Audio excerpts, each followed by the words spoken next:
police services all over the world are using dogs. And that's because the olfactory senses of the dog.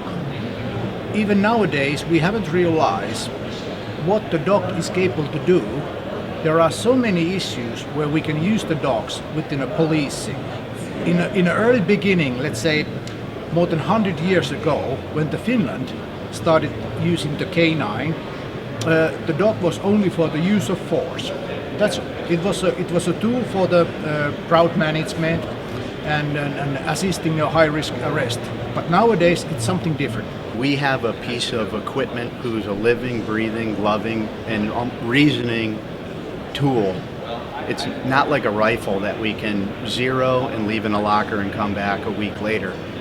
Constant maintenance and sustainment training is what makes us different.